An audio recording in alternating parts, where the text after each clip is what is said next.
में आप सबका स्वागत है। आज की इस वीडियो में हम बात करने वाले हैं प्री मार्केट एनालिसिस के बारे में। प्री मार्केट एनालिसिस हमें क्यों करना चाहिए और प्री मार्केट एनालिसिस हमें करने के बाद हमारे ट्रेडिंग में क्या चेंजेस हो सकते हैं, ये सब चीज़ें हम आज की इस वीडियो में देखने वाले हैं। आज का वीडियो थोड़ा सा लंबा हो सकता है, लेकिन आप इस वीडियो को अच्छे से और लास्ट तक ज़रूर देखिए, क्योंकि आपके इस वीडियो से देखने से आपके ट्रेडिंग में बहुत सारे चेंजेस आ सकते हैं और आपको ये जो वीडियो है बहुत ही वैल्यूएबल हो सकता है। तो हम स्टार्ट करते हैं हमारा pre market analysis. Pre market analysis हमको देखने से पहले हम यहाँ पर एक सिनेरियो देखेंगे। यहाँ पर हम देखेंगे कि प्री मार्केट एनालिसिस के पहले हम मार्केट का टाइमिंग देखेंगे। मार्केट का टाइमिंग यहाँ पर 3 सेशन में डिवाइड किया जाता है। वहाँ पर सबसे पहला मार्केट सेशन होता है यहाँ पर 9 बजे से स्टार्ट होकर 9:15 पर, यानी कि 15 मिनट का हमारा फर्स्ट सेशन होता है। इस 15 मिनट में क्या होता है, एएमओ ऑर्डर यानी कि आफ्टर मार्केट ऑर्डर, जो आफ्टर मार्केट ऑर्डर होते हैं उसकी एंट्री की जाती है और वहाँ पर इसका मॉडिफिकेशन किया जाता है। ये हमें प्री मार्केट सेशन में दिखाई देता है। हमारा जो सेकंड सेशन होता है वो होता है ट्रेडिंग सेशन या फिर ट्रेडिंग सेशन। वो स्टार्ट होता है 9:15 में और एंड होता है 3:30 में। इस सेशन में हम एक्चुअल में ट्रेडिंग कर सकते हैं। यहाँ पर हम एंट्री, एग्जिट, हमारा स्टॉप लॉस, सब चीज़ें हम स्टॉक में या फिर इंडेक्स में कर सकते हैं और यहाँ पर हम एक्चुअल में ट्रेडिंग कर सकते हैं। हमारा जो तीसरा सेशन होता है वो होता है क्लोजिंग सेशन।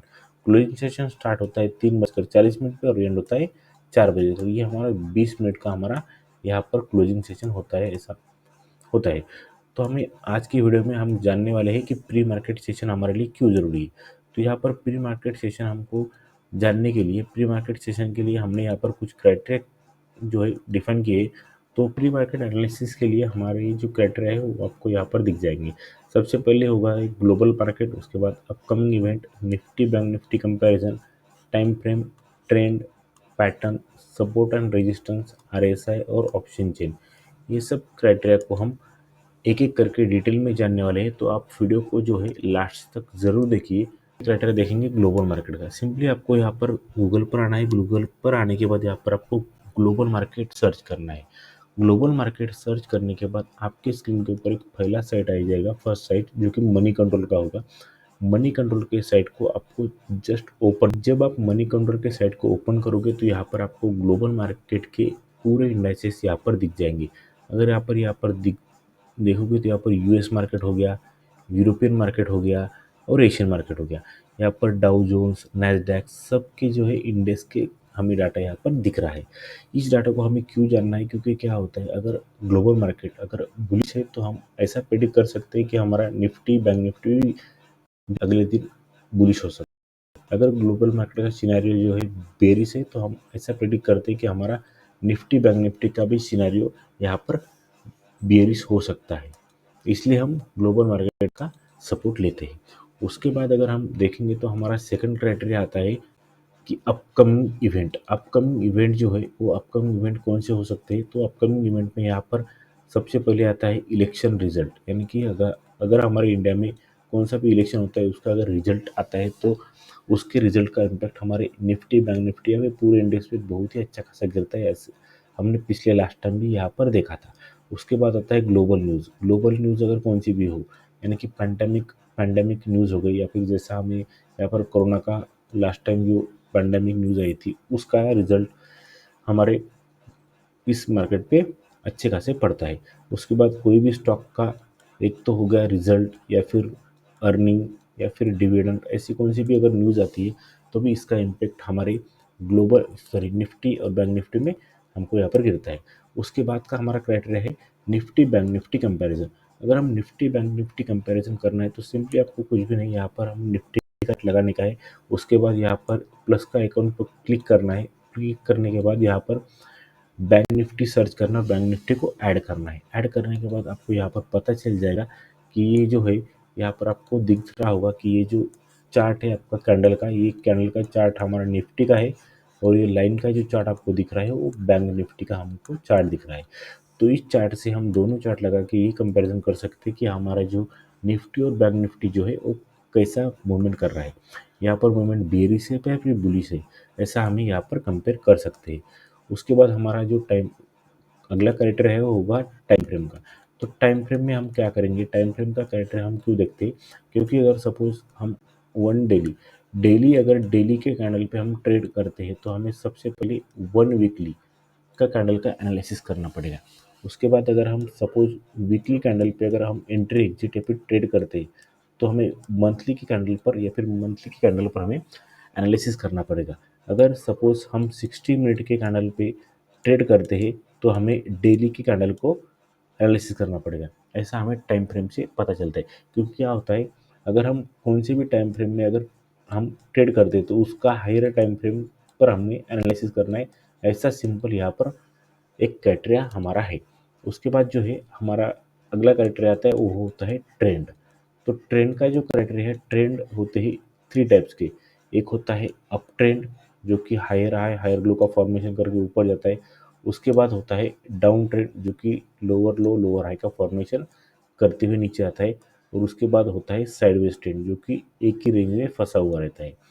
तो यहाँ पर हमको सबसे पहले प्री मार्केट एनालिसिस करने करने के लिए हम जिस टाइम फ्रेम में भी ट्रेडिंग करते हैं उस टाइम फ्रेम में हमें ये देखना है कि मार्केट का ट्रेंड कौन सा है, या वो अप ट्रेंड है या डाउन ट्रेंड है या फिर साइडवेज ट्रेंड है। अगर हम हमें ये ट्रेंड अगर मालूम हो गया तो हमारे लिए अगले दिन का जो ट्रेडिंग सेशन है वो अच्छा जा सकता है और हमें प्रॉफिटेबल भी हो सकता है। ऐसा हमें इस प्री मार्केट एनालिसिस से पता चलता है, क्योंकि अगर हमें यहाँ पर ट्रेंड मालूम हो गया तो हम कौन से भी मार्केट में अच्छा खासा हम प्रॉफिट बना सकते हैं। उसके बाद हमारा जो अगला क्राइटेरिया आता है वो होता है पैटर्न्स। तो हम जिस भी हमने बात की है कि हम जिस भी टाइम फ्रेम पर हम ट्रेडिंग करते हैं उस टाइम फ्रेम पे हमें कुछ तो भी पैटर्न चार्ट पर दिखते हैं। वो पैटर्न क्या हो सकते हैं? सबसे पहले हमें कप विथ हैंडल का फॉर्मेशन भी दे सकता है, या पर यम पैटर्न या फिर डबल टॉप पैटर्न भी बन सकता है। दूसरा होता है डब्ल्यू पैटर्न या फिर डबल बॉटम पैटर्न भी हम इसे कहते हैं। उसके बाद होता है असेंडिंग ट्रायंगल, वो भी हमें दिख सकता है। उसके बाद होता है डिसेंडिंग ट्रायंगल, वो भी हम हमें हमारे टाइम फ्रेम पे दिख सकता है। तो इन सब जो हमें पैटर्न दिख रहे हैं इन पैटर्न का भी हमें एक दिन पहले एनालिसिस करना है। अगर हमें ये पैटर्न एनालिसिस करेंगे तो हमारे अगले दिन का ट्रेडिंग सेशन भी अच्छा खासा प्रॉफिटेबल जा सकता है। उसके बाद का हमारा जो क्राइटेरिया रहता है वो रहता है सपोर्ट और रेजिस्टेंस। अगर हम सपोर्ट और रेजिस्टेंस की बात करेंगे तो यहाँ पर हमें प्री मार्केट एनालिसिस में सबसे पहले यहाँ पर क्या करना होता है, हमारी जो मेजर सपोर्ट है, मेजर सपोर्ट और मेजर रेजिस्टेंस, अगर आप यहाँ पर देखोगे तो मेजर सपोर्ट और मेजर रेजिस्टेंस हमें किस बोलते हैं? यहाँ पर स्ट्रॉन्ग सपोर्ट और स्ट्रॉन्ग रेजिस्टेंस को हम बोलते हैं। तो हमें पहले दिन ही यानी कि अगले दिन ही वो दोनों मार्क करने के हैं। उसके बाद हमें ये पता चल जाएगा कि अगर मार्केट इन इसके बीच में ट्रेड कर रहा है तो हम कोई भी एक्टिविटी नहीं करेंगे। अगर इस ट्रेंड को या फिर सपोर्ट को और रेजिस्टेंस को अगर मार्केट ब्रेक करता है तो हम फिर बुलिश या फिर बेरिश के लिए पोजीशन बना सकते हैं। इसलिए हम मेजर सपोर्ट और मेजर रेजिस्टेंस का हमें प्री मार्केट एनालिसिस में स्टडी करना है। उसके बाद हमारा जो नेक्स्ट क्राइटेरिया आता है वो क्राइटेरिया होता है हमको RSI का स्टडी करने के लिए हमें सिंपली इंडिकेटर पे आने का है। इंडिकेटर पे आने के बाद यहाँ पर RSI सर्च करना है। RSI सर्च करने के बाद हमको यहाँ पर RSI का इंडिकेटर मिल जाएगा, उसे हमें सेलेक्ट करना है। RSI का इंडिकेटर सेलेक्ट करने के बाद हमको यहाँ पर सिंपली एक बात यहाँ पर करनी है। ये जो आपको मिडल की लाइन जो दिख रही है वो 50 की है, ऊपर की लाइन अगर आपको दिख रही है वो 100 की है और नीचे की लाइन जो है 0 की है। अगर सपोज RSI 50 के ऊपर है तो हम इसको बुलिश मान सकते हैं, बुलिश के लिए हम सोच सकते हैं।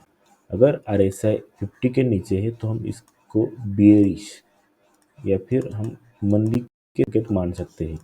तो ये RSI का हमारा कंपैरिजन हो गया।